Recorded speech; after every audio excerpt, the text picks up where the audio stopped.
Bueno, moi boa tarde a todas e a todos.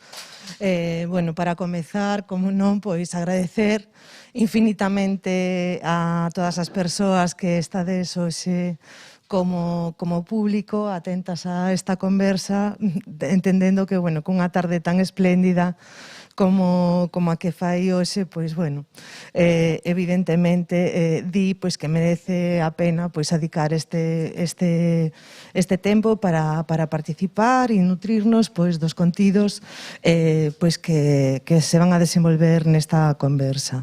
Tamén quería agradecer infinitamente a todas as entidades que están hoxe aquí participando, a Las Coruña, Les Coruña e Arelas, entidades, entre outras, pois que contribuíron a dar forma e a encher de contido pois a campaña de Liberdade, Ser e Sentir deste ano 21 da Deputación da Coruña. Dicir pois que estamos orgullosas de ter creado pois unha campaña que se fixo pois da man das aportacións das diferentes entidades locais que se sumaron á campaña e tamén das entidades. Entonces, bueno, pois agradecer a implicación e a xenerosidade pois por parte de todas. Unha campaña pois que apostou, como non podía ser de outra maneira, polo contido e que ademais desta campaña estendida no tempo, non cinguida a unha única data, pois aposta pois por nutrirse por moitas outras máis accións ao longo do ano, porque evidentemente todas sabemos que a igualdade pois conquista no traballo do día a día e temos que ir moito máis alá pois de datas reivindicativas ou datas concretas que evidentemente é importante poñerlles o punto e dar visibilidade para chegar a máis xente, pero bueno, que hai que ir moito máis alá, pois tamén para dar o debido valor ás reivindicacións e tamén a importancia que ten pois ir eliminando barreiras de cara a conquistar pois unha sociedade máis inclusiva e igualitaria para todas. Bueno, non me quería estender tampouco moito máis, penso que as persoas que están aquí pois para acompañarnos nesta conversa teñen moito que dicir, que é importantísimo que esteades hoxe aquí, que é importantísimo deixar esta pegada pois para que os contidos, a información chegue a canta máis xente mellor. Novamente, pois agradecervos infinito que esteades hoxe aquí e por suposto, pois tamén a vos, que estou segura que, bueno, nesta conversa cunha temática pois tan contundente como é a de retos de futuro, seguro que nos vai a deixar pois moitos contidos dos que tomar nota para seguir traballando e para avanzar. Entonces, bueno, obrigada a todas e é un verdadeiro prazer contar con vos aquí hoxe.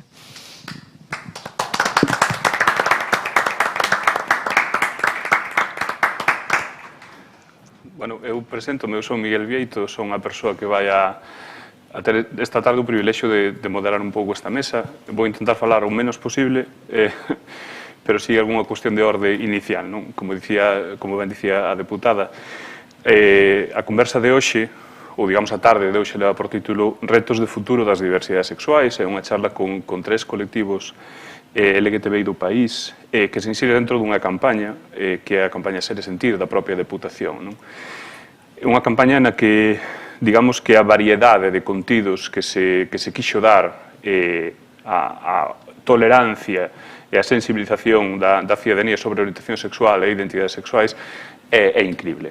Tedes desde materiais educativos no espacio web, tedes webseries, tedes presentación de diferentes entidades do país, alén das que están aquí hoxe representadas na mesa. Como dicía ben a deputada, digamos que é un contido que se foi nutrindo das achegas do colectivo do país e das entidades de acción social. Hoxe teño o prazer de vos presentar a tres activistas ou 3 persoas, 3 grandes nomes, diría eu, do activismo e das entidades sociais do país. Vou a pasar a presentar xa directamente sen comer máis minutos ao debate dende o lado da esquerda cara aquí, non? No lado da esquerda, do extremo esquerdo, teríamos a Ana Fernández, é activista non binaria polos dereitos LGTBI, con especial incidencia nos dereitos das persoas trans. Leva máis de 15 anos compaxinando o seu traballo no audiovisual con militancia en diferentes entidades como COGAM ou como a Federación Estatal LGTBI e en movimentos feministas e xuvenis tamén. Dende hai escasa marxe temporal, e damos a noraboa xa desde a mesa, é a presidenta de Alas Coruña, da Asociación pola Liberdade Afectivo-Sexual da Coruña. No medio da mesa temos a Susana Milnes, estudosa das ciencias políticas e da produción de audiovisuais, ten vivido en moitos países do mundo onde sempre participou e traballou pola multiculturalidade e os dereitos básicos e fundamentais das minorías ou das maiorías minorizadas. É delegada de Igualdade da Asociación Les Coruña e tamén colabora de xeito habitual con outros moitos colectivos que traballan a prol e en favor dos dereitos humanos e fundamentais. E a miña esquerda, sin que se me note digamos, unha inclinación favorable. Cristina Palacios Castro é presidenta de Arelas, da Asociación de Familias de Menores Trans, asociación que explico por transparencia na que eu teño a sorte de prestar asesoramentos xurídicos de varios anos. É traballadora social, é docente, a parte de presidenta de Arelas, e é tamén nai dunha das, diremos, da primeira menor trans en cambiar legalmente a súa identidade aquí na Galiza, e tamén, activista e, digamos, profesional, diríamos, en ciencia política, ten estado detrás, por exemplo, da aprobación e da redacción do primeiro protocolo en materia educativa para a identidade de xénero do país. Nada máis, como vedes, son perfis, diría, de máximo interese, de máximo, digamos, de máxima relevancia. Imos a intentar facer xirar a conversa desta tarde sobre uns puntos que non están predefinidos. Corrixo, están predefinidos, pero non nos imos a suxeitar só a eles. Serviránnos de excusa para conversar e para debatir. A parte máis interesante, viñámoslo falando antes con Ana neste caso, vai a ser a interacción con vos. Teremos ao final un turno de preguntas nos que calquera das persoas que estades no público podedes levantar a man e preguntar. Pero sí que me gustaría aproveitar, lanzar xa o primeiro tema, porque está tan de actualidade que eu viña lendo na Voz de Galicia cando viña para aquí, que é, digamos, o movimento que se está xerando con respecto á lei trans. Digamos que o tema sería as novidades normativas con respecto á identidade e orientación. E o tema que eu querería lanzar xa directamente á mesa é o dos dereitos LGTBIQA+. En concreto sobre dúas preguntas. A primeira, cal é o estado da Galiza con respecto aos dereitos civís en materia de orientación e identidade? Estamos ben, estamos mal, comparativamente con outros territorios, digamos, en que posición estaríamos? En segundo lugar, se realmente necesitamos unha lei trans ou unha lei LGTBIQA+. Cales serían as necesidades normativas do noso Estado, neste caso, máis alá da comunidade, nesta materia? Ana, por exemplo. Bueno, moitas grazas por introducirme de maneira tan bonita, grazas á Deputación tamén por ternos aquí e contar con Alex e con as miñas compañeiras. Bueno, é unha pregunta xa intensa, para empezar, bastante intensa. No contexto na Galiza onde estamos, é certo que non temos unha legislación específica, como si teñen outras comunidades autónomas. Neste caso, como sabedes, dende os colectivos trans, levan meses en negociacións para sacar adiante unha lei que garantice os dereitos das persoas trans, tamén que garanticen todos os dereitos a non discriminación do colectivo LGTBI. Que sexan unha lei ou dous leis separadas, que é un dos debates que hai agora mesmo, nos Alas somos unha asociación federada na Federación Estatal LGTBI, nun dos nosos órganos de decisión que temos, decidiuse fai tempo que fora unha sola lei. Entón, é unha decisión loitar por unha lei unitaria que se tomou por parte de máis de 50 entidades do Estado. Esa é a estrategia que estamos a seguir agora mesmo. Os dereitos das persoas trans ten que quedar totalmente blindados. Por qué? Porque non estamos falando de darlles privilexios, sino de igualar o resto da ciudadanía a este colectivo. Por primeira vez estáse a falar de reconocer tamén os dereitos das persoas non binarias, que é un colectivo que ata fai ben pouco non empezou a visibilizarse.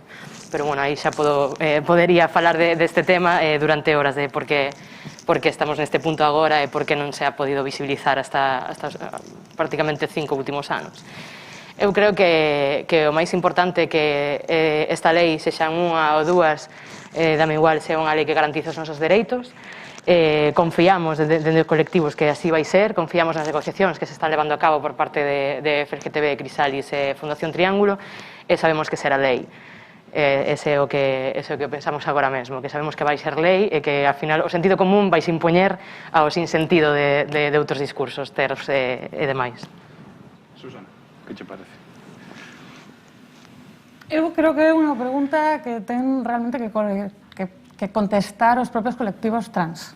Creo que eles tenen que ver se poden realmente acadar os dereitos que precisan ca súa propia voz e ver se realmente se sinten representados polos restos do colectivo cos que han compartido historia ata agora.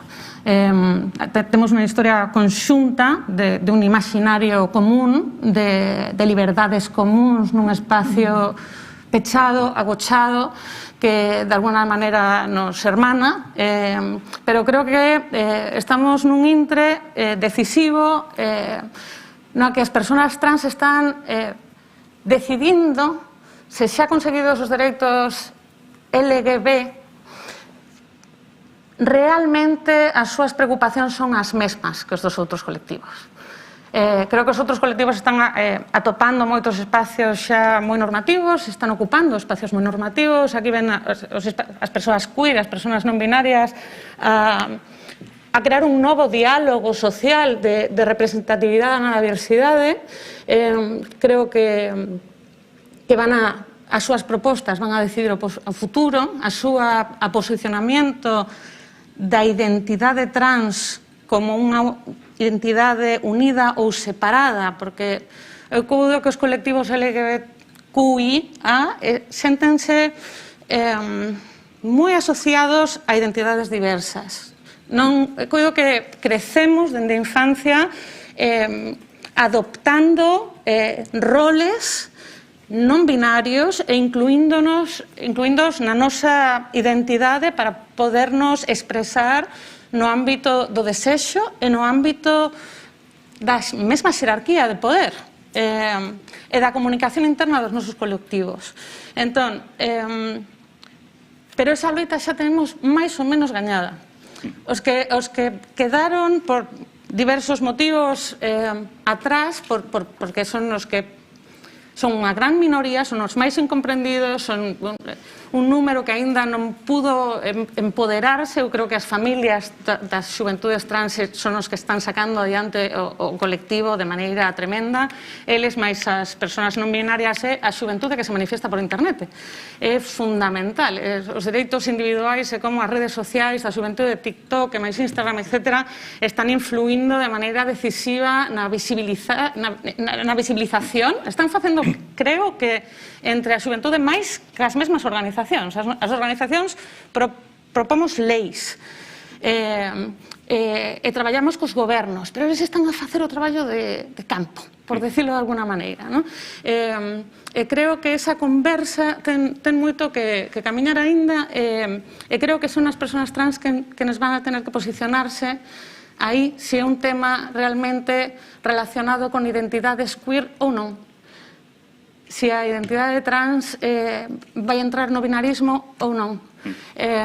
Porque entón nos podemos achegarnos como aliados e irmáns ou simplemente dende a empatía apoiar en todo posible, pero deixales facer o seu propio camiño. Cristina, tocouche.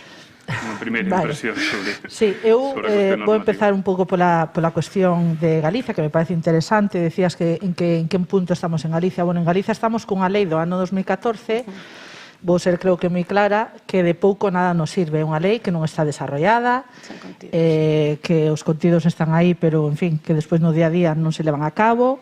Unha lei que non obriga nada, non obriga aos concellos, non obriga as administracións, non obriga... Logo, estamos, pois, ao criterio da clase política, de si quero ou non, e sabemos que maioritariamente pois non hai esa vontade política para avanzar nos dereitos LGTBI, unha lei insuficiente, ou era no 2014 ou é no 2021.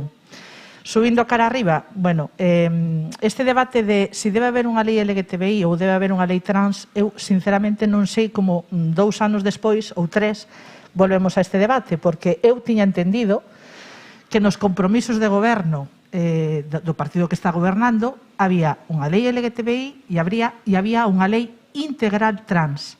E digo de integral porque integral significa legislar, recoñecer, recoller todas as necesidades que están aí específicas das persoas trans. Necesidades que a día de hoxe, no 2021, non están cobertas. O mellor para o colectivo LGBTI tampouco. LGB, pois o mellor están cobertas. Pero, dende logo, os que traballamos, e xa levamos anos, ou somos familias de menores trans, e as que traballamos con persoas trans adultas, sabemos que unha lei integral é necesaria, bueno, non sei que expresión utilizar, como aire que respiramos, non? Entón, que agora, no 2021, volvamos ao debate de se fai falta unha lei integral trans, sinceramente é triste, decepcionante e agotador. Sobre todo os que levamos 2 anos traballando nunha lei integral trans estatal, non? Eu non acabo de entender, de verdade, en fin, entendendo que cada entidade pode ter a súa postura, eu non acabo de entender que entidades que se supón que recoñecen ou que representan as persoas trans e as familias de menores trans non queiran unha lei integral. De verdade que me costa moito traballo entendelo. E me costa moito traballo entender que se fale de negociación cando falamos de dereitos humanos das persoas. Que no 2021 estemos negociando con dereitos de crianzas trans, e hai que dicilo, estáse agora mesmo negociando con dereitos de crianzas trans, as persoas máis vulnerables que existen no colectivo LGTBI. Estáse negociando cos dereitos das persoas migrantes que sabemos que van a quedar foras. Persoas que moitas veces están neste país porque teñen, porque veñen escapando do seu país por unha ameaza real contra a súa vida. E estas persoas que no ano 2007 xa quedaron fora dunha lei que se nos vendeu como lei trans, non sei por que se chama lei trans, é unha lei que simplemente regula o cambio de nome e sexo, como se as persoas solo foran nome e sexo. As persoas trans son algo máis que cambiaron a identidade. Bueno, digo que xa no 2007 quedaron fora e no 2021 van a volver a quedar foras. As persoas migrantes, que para min son tamén, xunto cas crianzas, das máis vulnerables. E, ademais, por certo, tampouco se vai a recoñecer a existencia como se non existiran. Todavía temos que demostrar a existencia das persoas non binarias. E, repito, que haxa colectivos que, en fin, que non estén alporizados, como se me nota que estou eu, que estou bastante, non o acabo de entender. Eu creía que as leis facíanse para recoñecer os dereitos de todas as persoas e que non se deixaba ninguén fora. Eu, dende logo, falo como nai dunha menor trans, pero tamén falo como presidenta da Arelas, este debate houbo. Unha lei que deixe xente fora, para min, non é unha lei e non a quero. De verdade, prefiro que non salga adiante. E eu, dende logo, se sale adiante esta lei, que sabemos vai deixar fora os menores por debaixo dos 16 anos, as persoas migrantes e as persoas non binarias, eu, dende logo, vou facer todo o posible que este na miña mão para levar esa lei aos tribunais, porque é unha lei que vai en contra de sentencias do Tribunal Supremo, en contra das resolucións do Constitucional e en contra de un montón de resolucións da Unión Europea. Non entendo como se legisla de espaldas á legalidade e a todas estas resolucións. Decepcionante, como podedes ver, decepcionante o panorama que se nos ven encima, que isto estamos empezando, pero creo que é decepcionante. O digo así, sobre todo por parte deses colectivos que están, en fin, que non están en contra do que vai a salir. Gustaríame, sin querer... nada, simplemente intentemos ter intervencións un chisquiño máis curtas, pero sí que me gustaría intentar pasar por riba da tentación de focalizar o debate nesta cuestión. Sí que me gustaría seguir tirando do fío legislativo, pero máis alá de que se trate ao final dunha lei ou dúas, porque é un proceso de negociación política que ainda está en transcurso, non existe un texto final, prevese que poida estar a semana que ven, non se sabe moi ben. Sí que me gustaría preguntarlle a Ana, neste caso, que necesidades ou que incananzas terían as persoas non binarias con respecto a unha lei? Que fai falta que diga unha lei para, digamos, que os dereitos fundamentais das persoas non binarias, neste caso, estivesen satisfeitos ou, polo menos, tivesen un reflexo en positivo dentro das administracións? Sí, bueno, estas reivindicacións, o primeiro é dicir que son xa históricas, levan máis de 10 anos encima da mesa por parte dos colectivos trans, sobre todo co movimento de despatoloxización 2012 que comenzou no contexto catalán, sobre todo en Barcelona, e de aí soltou o contexto internacional e de feito conseguiu que a transexualidade se despatologizara do DSM-5 que é o manual americano de psiquiatría e tamén por parte da OMS foi despatologizada.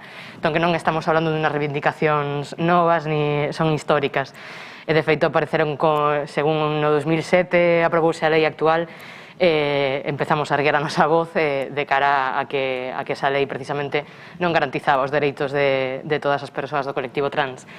Para que as persoas non binarias vean reconocidos os seus dereitos, primeiro hai que recoñecer que a identidade non binaria existe, con lo cal hai que nomeala na legislación. Hai que entender que non todas as persoas trans ou non binarias queren pasar por procesos de medicalización, hormonación, ciruxías, etc. E temos que tener garantizado o acceso en caso de que o necesitemos, o queramos, etc. Eso é unha das primeiras cousas, o acceso ao sistema sanitario para poder acceder se queremos ou non, sen necesidade de que se nos patoloxice, sen necesidade de ter que mentir e decir que somos homes ou mulleres transbinarias, como está a pasar agora mesmo, que para acceder aos procesos de hormonación moitas persoas binarias teñen que chegar ao psiquiatra, teñen que chegar ás unidades de xénero e mentir abertamente dicindo que son homes ou que son mulleres binarias para que lle podan dar as hormonas. E non todas as persoas queremos pasar por procesos de hormonación, algunhas queremos solamente procesos quirúrxicos, outras nada. Entón, eso ten que quedar recoñecido. Tamén, outra das históricas reivindicacións no movimento trans é a eliminación do sexo registral no DNI en todas as identificacións, porque ao final esa é unha base do problema, que se nos está intentando meter nun binario que non existe, que é unha diversidade de xénero que va moito máis aló do que esa casilla representa, que non representa nada. Para non sería, ou para, non podo falar por todo o colectivo non binario, evidentemente, pero para unha parte do noso colectivo, quitar esa casilla sería maravilloso. Hai outra xente que aboga porque haya unha terceira casilla que nomee especificamente que esa persoa é de xénero non binario. Evidentemente, este tipo de debates dentro do noso movimento sempre enriquecen, e pareceme ben que haya diferentes puntos de vista. Precisamente ese é o debate que temos que ter a nosa comunidade, de que tipo de legislación queremos. Pero quizás esos serán os puntos máis importantes. No momento que se nomea é real. E agora o que nos falta é que se nomee a realidade non binaria, porque non existe en ningún lado, ni en leis, ni en ningún lado. Entón, eso sería xa o primeiro. E logo, pois eso, que se recoñezca o noso dereito a poder acceder á sanidade pública universal, que se poda acceder a ter un registro de acorde co noso xénero, etc. Entendo que serían, implementacións políticas tanto a nivel estatal como a nivel autonómico, ¿sí? Evidentemente, se esta lei é estatal, as autonomías teñen que garantizar que esa lei fagase efectiva na autonomía na que estemos, sobre todo nos eidos no que as transferencias están competidas, por exemplo, en saúde ou en educación. Habería moitas cosas máis, porque as persoas trans seguen sendo hormonadas con hormonas que non están dirixidas, con fármacos que non están dirixidos a persoas trans, senón que son os que tamén se utilizan con persoas cis que teñan algún tipo de problema hormonal. Non hai ningún tipo de investigación científica ni farmacolóxica nese eido de tipo de hormonas que nos estamos metendo. Eso sería moi importante tamén, que se destinaran recursos a facer investigación. Sería tamén importante que a violencia ás persoas non binarias pasara a ser tamén recoñecida nas legislacións de violencia de delitos de odio. O sea, que son cousas que al final van a acabar aparecendo máis tarde ou máis temprano porque é así, pero o momento é agora, non? Este é o momento porque senón probablemente hasta dentro de outros 10 anos ou incluso máis non podamos volver a cambiar a legislación. Por eso é tan importante que ahora os colectivos seguimos facendo este traballo para que esta lei sea garantista con todo o mundo e recoñezca os dereitos de todo o mundo. Susana, quería preguntarche a ti, preguntáballe agora a Ana, quizáis máis pola cuestión da identidade. Que crees que, digamos, o ordenamento xurídico, que pasos deberá dar, digamos, de cara a satisfacer dun xeito máis positivo as demandas de orientación, neste caso? Creo que bastante da manca as demandas que Ana. Creo, por exemplo, o que decía Cristina antes, que si temos unha lei en Galicia sen contido, sen obrigacións e sen responsabilidades xurídicas. Entón, isto quizáis ha sido, bueno, que en parte falta un problema de los propios... Me voy a pasar al castellano porque me manejo un poquito mejor, si nos importa. Quizás una carencia de coordinación por el exceso de trabajo que tenemos los colectivos individuales, que a veces nos cuesta coordinarnos y organizarnos para plantear políticas directamente vinculadas con el gobierno, especialmente con el gobierno regional, con el gobierno autonómico. Creo que sería fabuloso en este momento la ley 2/2014, que es la única que tenemos que se refiere a esto, no incluye la Q. La Q es el no binario, es el queer. Por eso no están contemplados dentro de violencia de odio, que el resto de las letras, de las 4 letras, sí lo están. Y necesitamos contenidos muy concretos para, sobre todo, educación y sanidad. Yo creo que son dos temas fundamentales y también protección laboral. Sobre todo inclusión y protección laboral, porque es difícil de demostrar muchas veces el mobbing o los abusos verbales que sufre mucha gente, la falta bueno, la impotencia que se sufre en ese tipo de situaciones en las que nadie te va a echar una mano porque es gente que no se identifica contigo en ese tipo de problemas. Quizás hay algunos sindicatos que ya se están mojando mucho con estos temas, pero bueno, es un tema que va lento y tenemos suerte de tener gente muy buena, pues luego como Lucía en comisiones obreras, etcétera, que sí que se están moviendo mucho en estos temas, pero va lento y tiene que ir más. En este momento no tenemos comunicación con el Parlamento como tal, sí que tenemos todos muy buena relación con la Defensora del Pueblo actual, es muy receptiva e intenta hacer lo que puede, pero su trabajo es meramente consultativo y amonestatorio. De alguna manera avisa al Gobierno de que está pasando algo, pero no hay ninguna obligación. Entonces, con ella sí que concertamos un estudio, era muy receptiva a la idea de que hiciéramos un programa para incluir de manera transversal en todas las carreras troncales que pertenecen a las grandes instituciones contenido LGTBI de base, desde jurisprudencia a medicina, a educación primaria, etcétera. Creo que nuestra infancia está tremendamente desprotegida. Yo sé que soy lesbiana desde los 4 años. Y no es un tema de sexualización de la infancia, que es a lo que tiene tanto miedo a la gente. Tenemos un problema muy gordo con los colegios concertados, muy gordo, en los que parece que el PIN parental está implementado de serie. Eso debe de estar ya, hay que erradicarlo. Ya teníamos que haberlo erradicado porque esto es una herencia del franquismo, el colegio concertado, se hizo porque no quedaban suficientes profesores, entonces se le cedió, pues los mataron a todos porque eran republicanos y querían que la gente leyera, entonces los mataron a todos y pusieron a los curas y a las monjas a dar clase, ¿no? Entonces, eso en la democracia ya tenía que haber dado un paso porque hemos evolucionado hacia 2 Españas, la España conservadora y la España liberal, la España con conciencia social y la España criada dentro de una cultura acrítica y del miedo a lo diferente y de la protección de los privilegios adquiridos. Entonces, ahí sí que tenemos que, yo creo que entrar ya desde la infancia. Tienen planes de coeducación muy bonitos, algunos colegios en España. Hay un congreso internacional que se celebra en Madrid ya desde hace 2 años, esta ha sido la 2ª edición.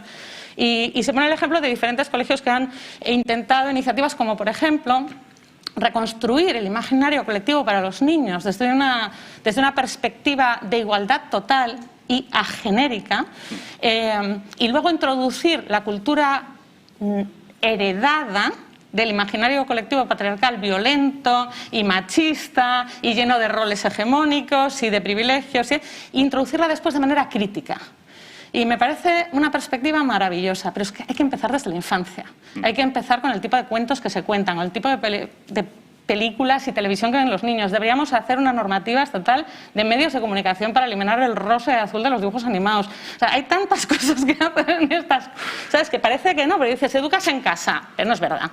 O sea, en el colegio educan también y los medios de comunicación cada vez más educan a los niños y a las niñas. Entonces, hay que de alguna manera intervenir eso de una manera positiva en las que haya pocas reglas para que no sea demasiado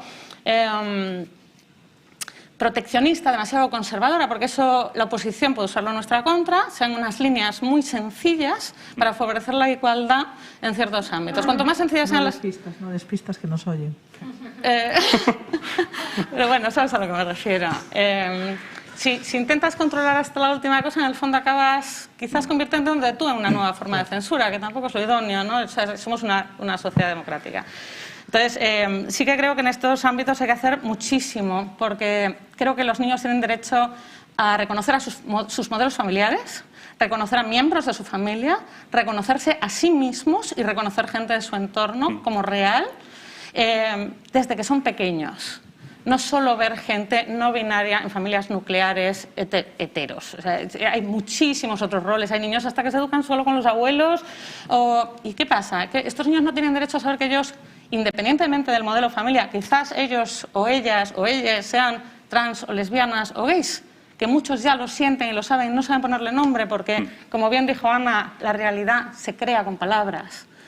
Y ahí es donde una y otra vez tenemos que incidir, tenemos que usar esas palabras y promocionar una y otra vez esas palabras con series, con música, con libros, con recitales, con conciertos, con discursos desde la política, que refuercen ese nuevo imaginario, esa nueva sociedad que representa a quienes somos ahora, no quienes fuimos, sino a quienes somos ahora, quienes sobre todo hemos salido del armario y a quienes queremos ser.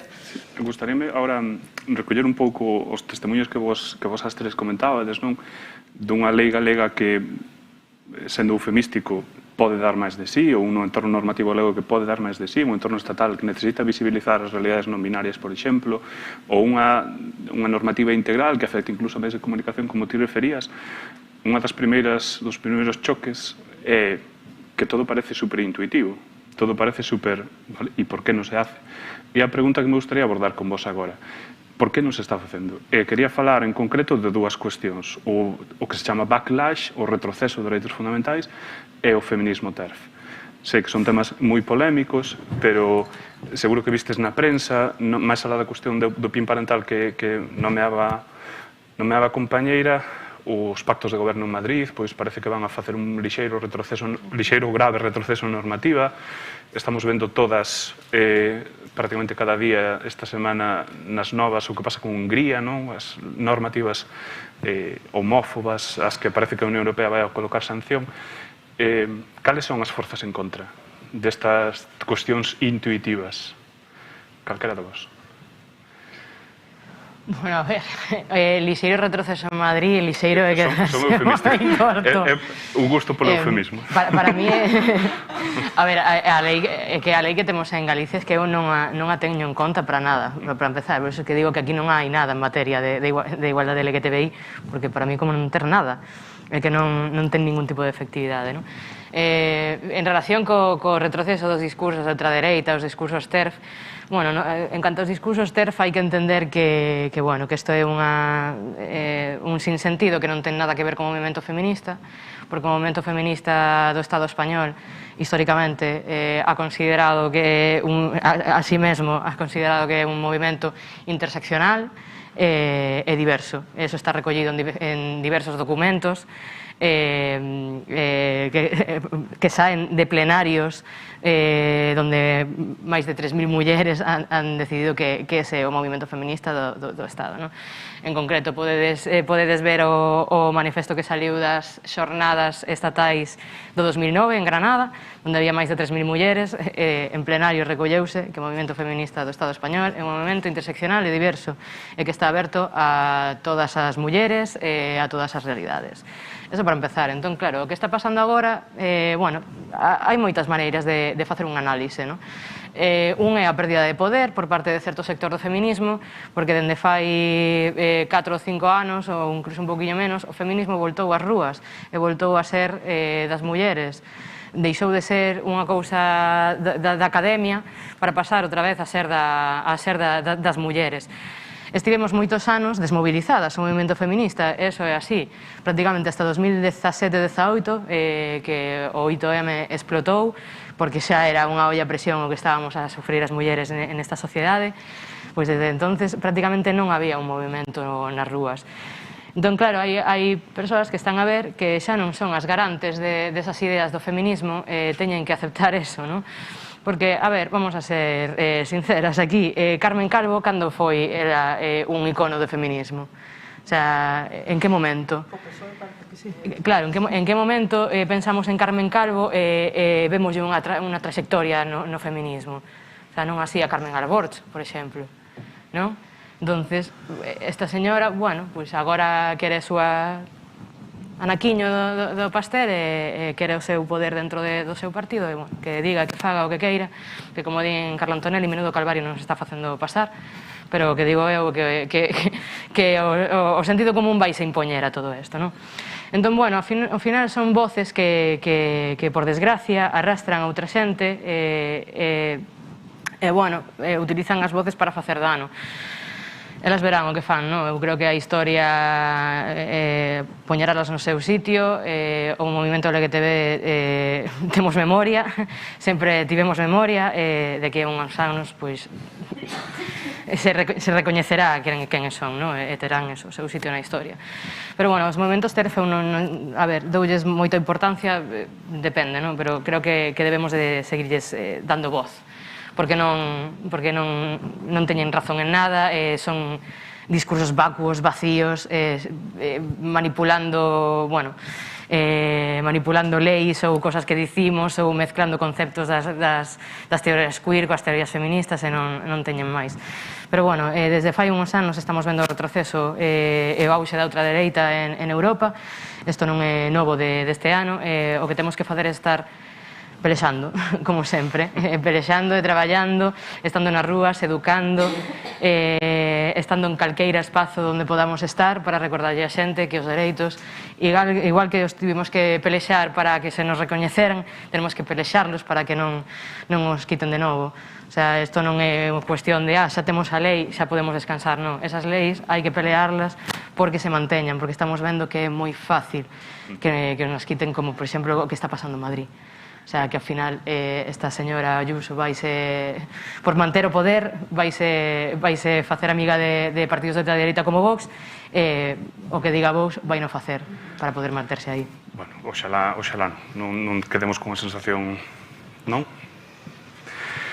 Bueno, eu quería preguntarche, Cristina, en concreto con relación ás persoas menores de idade, ás crianzas e ás persoas adolescentes, que forzas hai en contra? Por que non existen avances ou digamos, cales son as institucións ou as normativas que máis atrancos lle poñen hoxe en día unha crianza ou un adolescente trans? Bueno, eu un pouco que creo que podemos unir a esta cuestión, é dicir, eu creo que subestimamos demasiado o poder do movimento feminista TERF, creo que o subestimamos, isto foi un problema noso dos colectivos. Hoxe en día podemos decir que non hai unha lei trans integral pola presión da parte do feminismo do PSOE TERF. Hai que dicilo, é así. Temos aí a Rosa Cobo, a Media Valcárcel, que, sí, non serán feministas da rúa, esas non van á rúa, pero son feministas con moito poder, que cada pouco sacan os manifestos, que a pies juntillas sigue a señora Carmen Calvo. Entonces, creo que subestimamos o poder das TERF. E cuidado, que isto é o que a mí cada vez me asusta máis. Xa non son 4 académicas, privilexiadas, clase media alta, brancas. Curiosamente, non ves unha TERF negra, pobre, en fin, sempre son clase media alta ou moi alta, blancas con privilexios. É curioso, bueno, seguramente porque baixar non o barro, darse conta do que ser unha muller trans, pois probablemente nin lle interesa, nin lle é cercano, non? Pero digo que este poder está aí, e este poder é o que está impedindo que salgan certas leis. Por exemplo, unha das cuestións que queda fora da lei e que me parece importante porque ten que ver cos dereitos dos menores trans é entender que os menores, ou defender esa teoría de que os menores trans non se lles pode recoñecer a autodeterminación de xénero, porque pois cando chegan á adolescencia pois vanse arrepentir ou van a revertir, ou estas teorías que se defende, non? Que defende, entre outras cousas, a señora Carmen Calvo, que dixo que tiñamos que ter seguridade xurídica, e que isto de dicir que eres trans e xa está, pois que non varía, non? De feito, puxo as persoas trans como un exemplo de inseguridade xurídica. Isto hai que dicilo, non? E esta idea de que as persoas trans non poden dicir o que son e xa está, as crianzas trans sempre son as máis afectadas. Xa digo porque sempre está esa idea de aí de, bueno, a maioría delas seguramente que cando chegan a adolescencia, 12, 13, 14 anos, pois xa non son trans. Unha realidade, unha teoría que moita xente defende, pero que as entidades non coñecemos. Esta que fala ten acompañada máis de 500 menores trans aquí en Galicia e non coñezo ningún caso de reversión, de arrepentimento. E isto sempre poño exemplo, porque é o mesmo, non como das denuncias falsas, que son 0,00 non sei canto por cento, pero todo o mundo coñece unha muller que puxo unha denuncia falsa, non? Isto é o mesmo. As entidades non coñecemos ou non, en fin, non están nas nosas familias eses menores que se arrepinten, pero todo o mundo coñece a un menor trans que cando chegou aos 12, 13, 14 anos, pois resulta que non era, non? E isto, o non recoñecer a autonomía, a autodeterminación dos menores trans é un problema, bueno, brutal. Por qué? Porque moitas veces tamén avala a esas familias que teñen dúbidas ou que non queren, directamente non queren apoiar, acompañar, respetar a verdadeira identidade da súa crianza. Entón, temos un montón de familias que están por aí.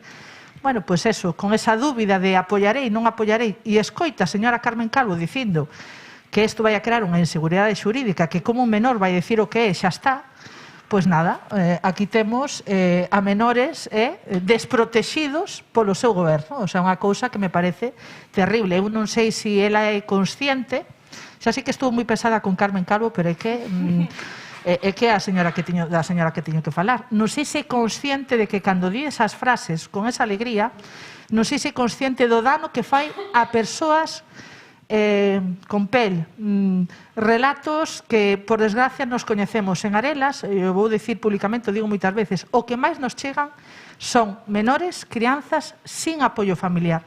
Eu teño un grupo de WhatsApp ahora mesmo con 82 adolescentes sin apoio familiar, e é vergoñento as historias que contan das súas propias familias, e que veña unha señora, unha vicepresidente de goberno, a pouco menos que legitimar o que están facendo estas familias, me parece de verdade triste e outra vez desesperador con respecto ás crianzas trans, que moitas delas efectivamente teñen redes sociais, como dicías ti, e están poñendo moitas expectativas nesta lei, e o chasco vai a ser brutal. E a ver como facemos para recoller a estas crianzas que van a levar este chasco. Veremos en que queda a cousa. Non sei se respondín a cuestión. Sí, eu penso que sí. Non queremos, por lo menos non era a intención de que modera esta mesa convertir isto de nada contra Carmen Calvo. É a vicepresidenta primeira do goberno, non pasa nada.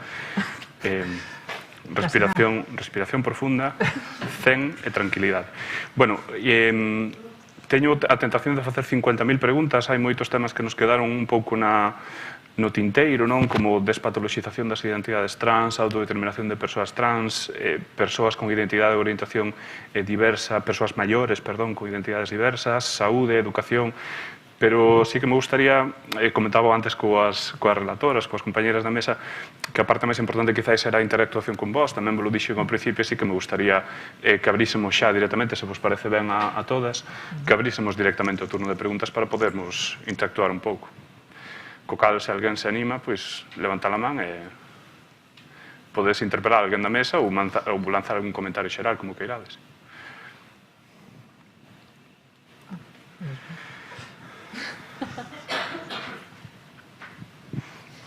Hola, que tal? Bueno, eu quería facer dúas preguntas, se é posible, ao fío do que dixo Cristina do arrepentimento de menores. Que problema habería? Que problema habería se hoxe quero vivir como unha muller e mañán quero vivir como un home ou ao revés? E despois outra cousa, por exemplo, os menores de 12 anos que en teoría non vai a contemplar a lei, que ferramentas teñen para salir adiante? Non sei se non queres. Bueno, evidentemente, a ver, o proceso do xénero é un proceso, é unha explosión, máis ben, e cando empezas a plantearte estas cosas, ábrese un proceso moi bonito, pero a veces tamén moi duro, non? Para mí, o xénero é algo polo que navego cada día. Este ano, por exemplo, a pandemia foi bastante reveladora para min, o tempo que tiven para repensarme, para bueno, para facer máis introspección con relación ao meu xénero, é algo que sempre está en continuo. Se hai algunha persoa que transiciona, maravilloso, é que non é unha cuestión de xuzgar. O que hai que entender é que o ser humano está para fluir, non? O sea, fluimos. As cousas non son unha caixa cerrada, nin a sexualidade, nin o xénero, nin ninguna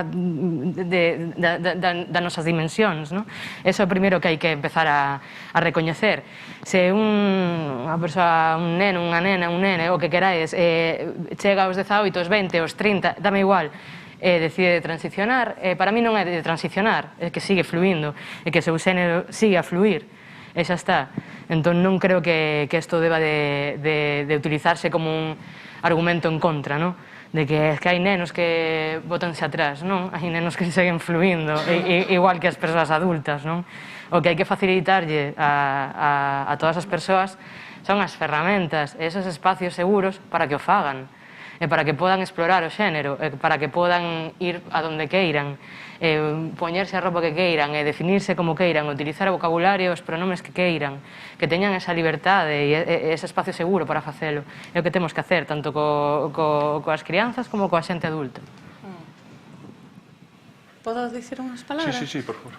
Eu coido que aquí o principal inimigo é o binarismo. O binarismo é completamente hexemónico na nosa sociedade.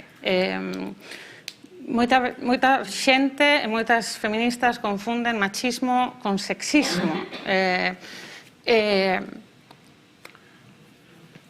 Agárranse o binarismo como instrumento dende a esquerda, mulleres como Carmen Calvo, agárranse porque veñen da tradición marxista na que sempre precisas dun suxeto político para moi determinado como oposición a suxeito hexemónico para facer a loita.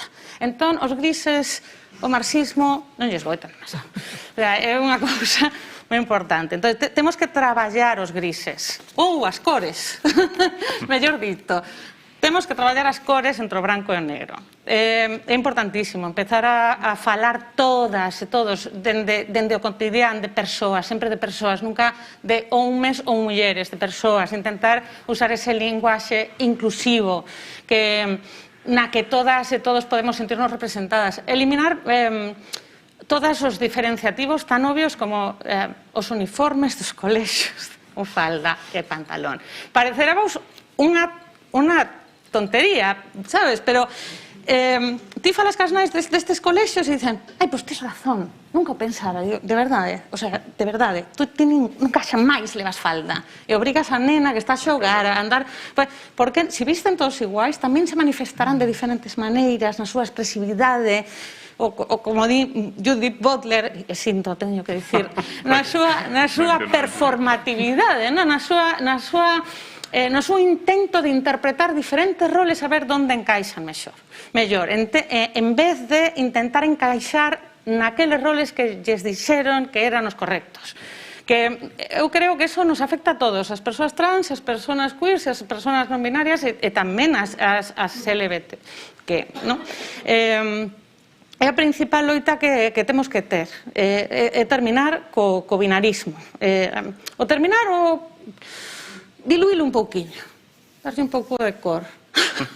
O mellor temos que empezar a falar de quen é o suxeito político do patriarcado, en vez de solamente o suxeito político do feminismo, porque é o patriarcado o que ten a hexemonía de todo, do sistema no que vivimos. Entón, se empezamos a falar de quen é o suxeito político do patriarcado, cambian moitas cousas. Es que tes problemas porque a nivel histórico tes problemas como que o patriarcado, por exemplo, na Grecia e na Roma permitía as relacións homosexuais como moi normativas e, sin embargo, as mulleres estaban moi por debaixo dos homes homosexuais, non? Todos os senadores tiñan dereito a ter un amante. Mesmo o termo tirar a toalla era cando un home xoven ofrecíase na sauna a un home maior como protector e noivo, sabes?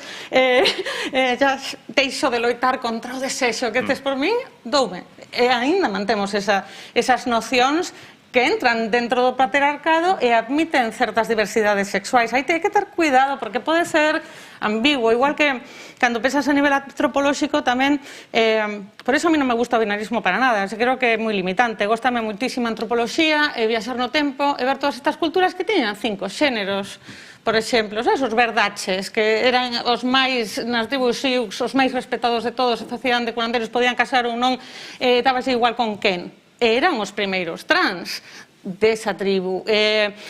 Chamábanse tamén nas Américas, casi todas as tribus teñan alguna genealoxía que declaraba que estas persoas chamábanlle dous espíritus, porque coñecían de alguna maneira o xeito de vivir dos homes, porque os habían inculcado como tal, ou de outra maneira, pero tamén a maneira de sentir de outro sexo, porque querían ser como eles, tamén sabían replicarlo ou sentilo. Entón, tiñan o dobre de empatía e considerabase que tiñan o dobre de sabiduría. E que podían ser moitísimos mellores para resolver conflitos e ser xustos. O século XXI e o transcurso do tempo non cambia as cousas máxicamente, non? Non, pero a veces podemos atopar creatividade no pasado que o colonialismo hexemónico cultural europeo borrou. Sí. Eu gostaria de dar resposta ao tema das ferramentas, non? De como pode facer un menor. Nos Segarelas, dende o ano 2016, estamos logrando cambios de nome e sexos de menores por debaixo de 12 anos, sin acceder a ningún tipo de tratamento. Logo as ferramentas están aí. Por certo, gracias ao traballo, hai que decilo, de Miguel Vieito, non? É dicir, isto xa está aquí. Por eso, non sempre o decimos, para Galicia, eu digo así, que somos nese sentido pioneiros en España, esta lei que non recoñece o cambio de sexo aos menores de 12 anos vai a ser todo un retroceso. Quen o iba a decir? Volveremos ao 2015 para baixo. Nos levamos dende eso, dende 2016, non sei os que levamos, e é terrible que agora vayamos a decirles ás crianzas de Arelas, mirade, o teu compañero logrou, pero tú non, porque chegaches meses máis tarde, non? É terrible que vai a pasar isto. Logo, ferramentas hainas, Miguel pode dicir máis que eu, pero hai sentencias, hai auto do Constitucional do 2019 que dice que é inconstitucional non recoñecer o sexo dos menores trans. Logo as ferramentas as teremos, logo tiraremos por aí, pero veremos se esta lei non vai a bloquear estes dereitos dos menores. E con respecto ao xénero, que non me vou meter demasiado, é curioso, eu agora estaba pensando, Dios mío, se nos está escoitando unha crianza trans, resulta que se atreve a transgredir as normas de xénero, castigo brutal. E despois, cando é binarista ou, digamos, reproduce roles de xénero, castigo brutal. Pero que teñen que facer as crianzas trans? O sea, é que parece que teñen a culpa de todo, ou é que non, de verdade, que é un... tamén o de arrepentimento, efectivamente. Que pasa se alguén se arrepinte? Pois nada.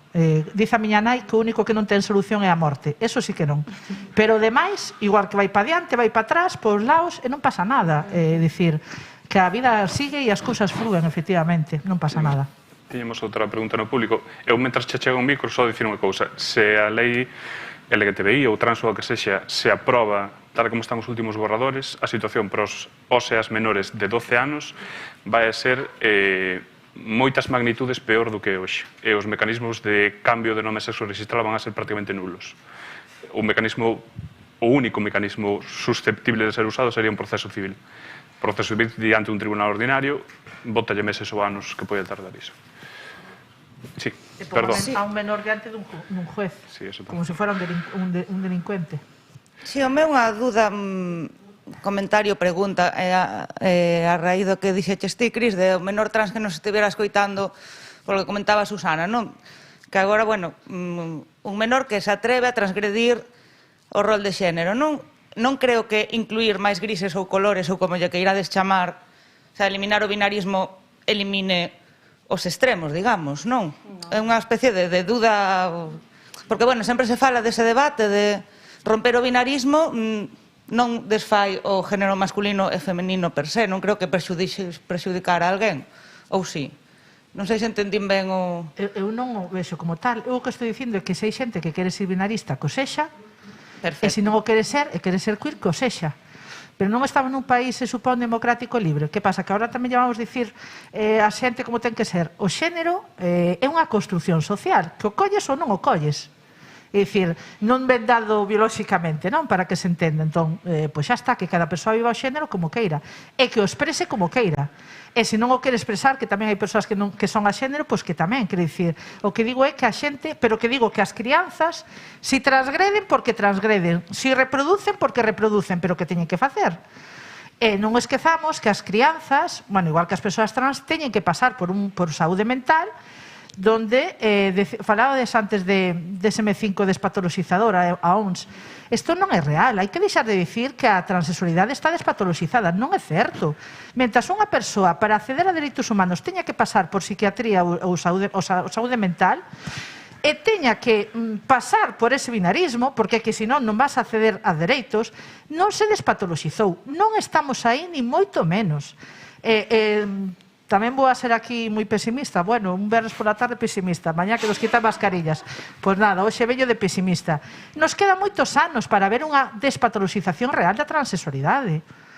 Eu, dende logo, a min o que poñan os titulares na prensa non me interesa. Interésame o día a día. Un menor, unha persoa trans vai que ter que pasar por saúde mental para acceder a un dereito, que sexa.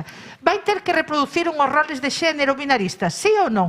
Se a resposta é sí, non hai despatoloxización. E que diga onso o que queira. Si digamos que hai que pasar polo aro do binarismo para que hoxe en día se poida facer. Xa está, entonces, esta é a realidade, non? Gustaríame forzar un pouco o reloxo coa aquiescencia da organización, por se hai algunha outra pregunta. Algún comentario xeral? Animádevos.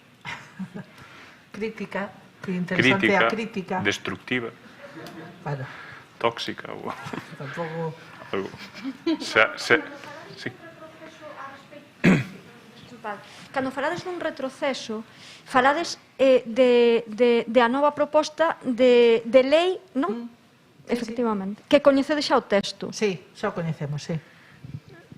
Só como matiz, a veces esa... Bueno, que se está negociando, al menos os colectivos... A veces responder a esa pregunta é complexa. Ante o proxecto final todavía non se ha publicado o texto, polo tanto todavía non podemos falar. O que por aí rulado son textos que non son os definitivos ni que se está traballando agora mesmo. Entón non os podemos dar por válidos. Entón, ata que o entreproxecto sexa publicado de maneira oficial, non podemos dicir nada. Sí, agora mesmo que haxa no ambiente proxectos normativos que regulen a identidade de xénero, bótalle que pode haber fácil entre 8 e 12. Fácil. Entre lei LGTBI, lei Cerolo, lei trans borrador 1, borrador 2, 3, 4. Sí que hai un nexo común en algúns deles, pero hai moita variabilidade. E hai semanas nas que igual recibes 2 ou 3 borradores diferentes. Co cal, bueno, é un panorama un pouco incerto. Comentarios, preguntas, críticas? Non? Alguén quere dicir algo da señora Carmen Cabo? Sí, Susana. Eu quería rematar... Non digades eso, está moi feo odiar. Sí, verdad, odiar non. Eu quería rematar que hubiérame gustado... Me hubiera... Es que no sé decirlo. Siempre me lío con eso. El subjuntivo lo llevo fatal en gallego. Me hubiera gustado quemar muchas más fotos de Putin y de Orbán y de muchos personajes públicos españoles también en la última hoguera de San Juan. Pero realmente ha salido bastante renovada y quizás más positiva que tú. ¿Vale? Creo que, por supuesto, bueno, como madre leona, te entiendo perfectamente en que quieras las leyes ya. Aún así creo que vamos hacia adelante. Bueno, lo sé, poco, muy despacio. Bueno, eso en Madrid, pero fíjate, hay otras, sin embargo, otras autonomías que tienen leyes, por ejemplo, Canarias tiene una ley trans integral que es mucho más completa que la ley LGTBI. Lo llevaron por otro sitio, lo llevaron otros colectivos, lo empujaron por el sitio correcto y a día de hoy están... Y el PSOE votó afirmativamente. Oh, sorpresa. ¿Qué pasa? ¿Que los de Canarias son más...? Pues ya ves, igual que aquí tenemos un PP que no se parece nada al de Madrid. Bueno, creo que los colectivos canarios llevan históricamente demostrando que son un movimento increíble, que saben traballar en equipo, que teñen un respeto por as diferencias, entonces por eso esa legislación. Pero no fue solo por eso, fue porque el movimiento trans que sacó adelante esas leyes fue hecho por personas trans, per se. Entonces, yo creo que ahí es donde yo tengo muchísimo optimismo en el trabajo que asociaciones de las familias de menores trans estáis haciendo. Porque vosotros estáis empoderando totalmente a la siguiente generación trans que en este momento está completamente desempoderada. Eu imagino que sabedes que se fixe un borrador dende a plataforma trans estatal, que a maioría das entidades trans do país, que estaba Naicén, que estaba Euforia, que estaba Arelas, ese borrador fíxose polos colectivos trans, lo sé, pero es que e tumbouse totalmente. Falta moitísima visibilidade de persoas trans na sociedade. Falta tedes ainda máis voz ás familias que as propias persoas trans, ou por lo menos as persoas trans que a sociedade considera posibles referentes ou xente a escoitar. Entón, creo que vos estades a criar a estas novas voces que si van a ser suxetos políticos de pleno dereito, que a sociedade non vai poder invisibilizar máis. Xa van a estar incluídos, aínda que van a pasar moitos pesares, todos temos, sabes, oxalá non pasara e ninguén sufrira, pero creo que estades criando a próxima xeración libre. E por que non está xa? Porque hai que esperar sempre a próxima. Porque as nais de onte non se atreveron a facer os que estáis a facer vos. É así de simple. Eu quero dicir que hai un colectivo trans dende fai moitos anos, digo colectivo trans, non familia, importante, o que está aí Carla Antonelli, está Marina Sainz, está Laura Bugallo, dicir, que ademais estaban incluídas moitas no feminismo, que fixeron un traballo fantástico de loita e que non podemos esquecer ese traballo. O que pasa, repito, temos un movimento dentro do movimento feminista, que hai varios movimentos, o TERF, repito, que ten moito poder e que está solapando e está borrando a memoria, borrando o traballo destas mulleres que estaban aí. Juana Ramos, acabas de vir á mente e dicir, isto non o podemos esquecer. E esas mulleres xa querían que hoxe estas nosas crianzas xa tuveran eses dereitos. E ahora hai que volver a dicir que non, que saltamos unha xeneración. A ver se para a próxima. Pero por Dios, o sea, estamos no 2021. Por eso digo que a mí me doe, de verdade, o digo así especialmente, me doe que haxa colectivos que non sexan máis xenerosos e máis, non sei, que vayan a por todas hasta o último momento, que non podemos baixar os brazos, eu dende logo non penso facer, e a mí dá má sensación de que hai colectivos que xa dixeron, pois venga, con esta lei para adiante que xa avanzaremos dentro de uns anos. A xente quere ser feliz hoxe, aquí, hoxe, non dentro de 10 anos, non dentro de 12 anos, agora mesmo. Por que non podemos sacar unha lei pioneira, que sempre presumimos de ser os pioneiros? Por que non pode ser agora? Por que sempre temos que esperar? É que eu non me... Estou farta de esperar. Imaginade, eu que teño todos os privilegios de ser unha muller cis, imaginade o que teñen que pensar as persoas trans. Vou a recoller esa frase para ir pechando a mesa. Creo que neste momento permitidme facer de portavoz, agradecer extraordinariamente á Diputación da Coruña que vos dera a vos espazo para esta charla que, bueno, a min desde logo resultoume moi interesante, moi amena, mágoa que fose breve, non? Estaríamos aquí outra hora máis, seguramente todas nós. Como corolario, como resumo, eu penso que é evidente que estamos nun momento histórico. Desde o punto de vista político é un momento histórico, desde o punto de vista normativo, desde o punto de vista social tamén estamos nun momento histórico. Recollendo parte do que dicíades tanto Susana como Ana como Cristina, vai a depender de moitas forzas se avanzamos nese momento histórico cara unha vertente máis positiva, cara unha vertente máis conservadora, dende logo, recollendo palabras que non son miñas, senón que son da Asociación Española de Pediatría, estamos na posición de decidir se queremos que a diversidade sexa un valor da nosa sociedade ou non o sexa. A Asociación Española de Pediatría no seu documento de posicionamento dicía que isto é un valor, e non só un valor, senón un imperativo ético. Co cal, bueno, estaremos seguros desde todas as entidades atentos e atentas aos desenvolvementos legislativos e non vimos a deixar de lutar polos dereitos das persoas con orientacións e identidades diverxentes e diversas. Moitas grazas a todos por vir.